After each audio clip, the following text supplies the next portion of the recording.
Tell me this is the new damn hustle. I mean, really, we just had 2 babies die in the car. Did you not hear that story, ma'am? This woman took 2 of her kids out and forgot one, the 1-year-old, in the car from 8 to 6 while she goes to work out and whatever else. I'm trying to find the empathy, but give me a damn break. Oh my God, how does this happen? What? That's the next rabbit hole. What is the penalty? We're going to have to research this, y'all. We got to get educated. What are the laws right now? Because I think they must be pretty damn lax for these parents to keep on forgetting. It's almost like they intentionally forget. Like, is this the new way to do population control of your family? I'm sorry. I'm not insinuating she did this on purpose. I'm just pissed that she did it. Okay, again, as a mother, I never forgot my baby. Never. I never left him in the tub. I never left sharp objects out. I covered my corners, my outlets. Like, did I overdo my job? Jesus. How hard is it to just know, hey, I brought kids into this world. I need to get them out the car. Don't let this be a new trend, people. Get your shit together. And God bless that baby girl and her mother. Okay, ready? All right. At about 6:30 this morning, 6:30 this afternoon, sheriff's deputies responded to a child that had been left in a vehicle. We're in the 8100 block of Barnes Ridge Lane in the Crescent Park Village subdivision. The initial report is that the mother had 3 children, ages 5, 3, and 1, that she was going to take to daycare this morning. She dropped off the 5-year-old and the 3-year-old, but apparently left the 1-year-old child in the vehicle. She returned home, apparently went inside the house, came back out, went to exercise, came home, and then when they attempted to pick up 3 children from the daycare had no record of the 1-year-old being dropped off. They returned to the residence over here, located the 1-year-old in the backseat of the car. That would probably be about 6 p.m. So the child was in the car from 8:30 a.m. until about 6 p.m. The child was pronounced dead at the scene. We are in the early stages of our investigation. We are attempting to obtain statements from both parents and document our scene. We're having a little bit of a language issue at this point. Hopefully, we'll be able to get through that, and we will release the full story once we get all of our information correct.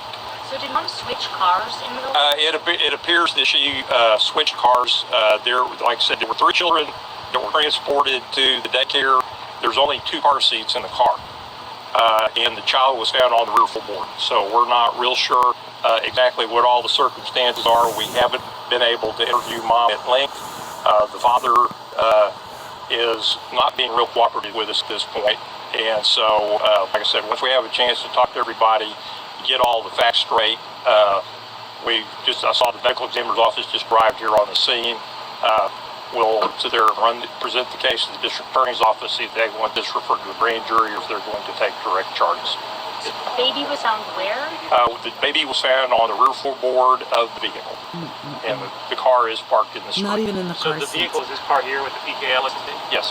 So was that car parked there all day, or was it parked at the house? Well, we're trying to determine exactly where that car was. I think at some point the car may have been moved, and I know that someone from the daycare actually looked in the car after they reported that they were missing a child, and didn't initially see the child because the child was on the floorboard. The sheriff's initial tweet mentioned an address over on Fisher Glen. Obviously, this is different. That's in the subdivision here. Where that address came up, I don't know. When you initially try pulling this address up, it doesn't come up when you're like looking in ACAT or something like that. So, but this is the resident is here on this street here, so we're in the right area. Do you believe the child passed away from the heat or from something else? Well, like I said, the medical examiner's office just arrived on the scene, and we're probably going to have to wait until we receive the autopsy report to know exactly what the cause of death is.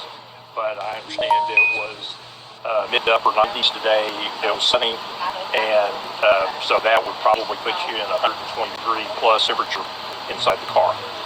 So the parents aren't necessarily, or I guess the mother is not facing any charges at this point? Well, like I said, at this point, we're trying to get all of our facts together so that we can present the case to the district attorney's office, and it'll be up to them whether they direct file the charge or it's for them to do her injury. Mother was detained? Yes. Was she taken downtown? Yes, she is our office in Lockwood. You mentioned a baby. How old is the baby? The baby's 1, and then the other 2 children are 5 and 3. Oh, you're releasing baby's name? No. Female? That is a female child. I know you said there was some struggle with being a statement, but did the mother, have you been able to talk to her, see how she's... No, she obviously is extremely upset, and so we're trying to get her calmed down and obtain the statement from her as accurately and coherently as possible. The surface of this, does it appear accidental? At this point, it does, but we're going to do a thorough investigation, and we want to be sure we have an answer to all the questions. What condition was the vehicle found? Meaning it was shut off? Yeah, the vehicle was off, windows was up, and the child was in the backseat. Forgive me if you mentioned this earlier, but who made discovery of the baby in that? They initially went to pick up all 3 children from the daycare. The daycare had only received 2 children, and then one of the daycare employees came back over here with the parents and located the child in the backseat of the car. So it was the daycare employee and the parents who come together? Yes. Which daycare was this? I don't know. And would you mind saying anything just about, I think, the sadness and the tragedy of something that happened? I'm not going to go there. We're just trying to find the facts. Can you talk about a language barrier? Which language do they speak? I don't know. It's they speak English, but it's kind of probably more of a cultural issue, understanding our laws and what we're required to do and what we're allowed to do. So we're just going to have to go there. Can you see how far away from here the family lived roughly? They live on the street. Okay, we're ready. All right. So here we go again. On the heels of the Blythewood babies, this happens. How does this happen? 2 babies make it to daycare. 1 baby doesn't even get into a car seat and ends up on the floorboard in the car. The secondary car, I'm assuming, because she switched vehicles. Okay.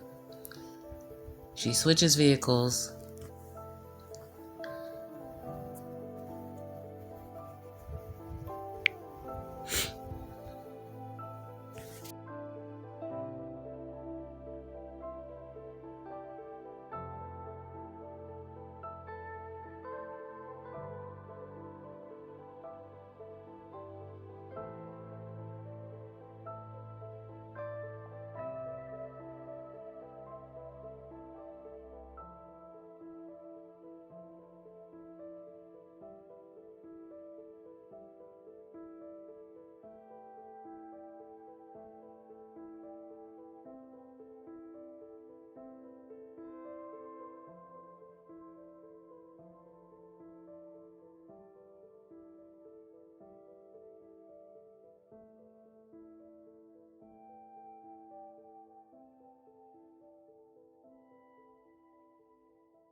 But when you switch vehicles, you don't realize that one of your babies doesn't come with you.